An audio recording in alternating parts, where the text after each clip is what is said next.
السلام علیکم۔ بیٹی قیمتی یا زمین؟ سارے بیٹے آس پاس بیٹھ گئے۔ بوڑھے باپ نے تلاوت ختم کی، قرآن پاک کو بند کر دیا، آنکھوں سے لگایا، چوما اور احترام سے سرہانے رکھ دیا۔ ایک نظر سب پر ڈالی اور کہنے لگا، میں اپنی زندگی گزار چکا ہوں، اس سے پہلے کہ آنکھیں بند ہو جائیں۔ اپنی جائیداد تم میں تقسیم کر کے جاؤں گا، سب کو اچھا خاصا حصہ ملے گا، مگر یہ تمہاری ذمہ داری ہے کہ تم اپنی بہنوں کو مجبور کرو کہ وہ اپنے حق سے دستبردار ہو جائیں۔ ورنہ کیا ہوگا ابا جان؟ سب سے چھوٹا پوچھ بیٹھا۔ بوڑھے باپ کے چہرے پر کئی تلخ لہریں آئیں اور گزر گئیں۔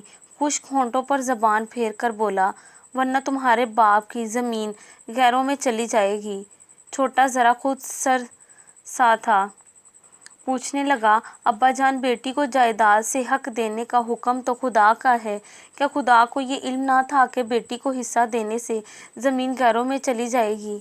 کمرے میں خاموشی چھا گئی۔ کسی کے کچھ بولنے سے پہلے وہ پھر بول اٹھا، بیٹی کو زمین دیتے ہوئے آپ کو لگا کہ زمین غیروں میں چلی جائے گی، مگر داماد کو بیٹی دیتے ہوئے آپ نے کیوں نہ سوچا کہ بیٹی غیروں میں چلی جائے گی؟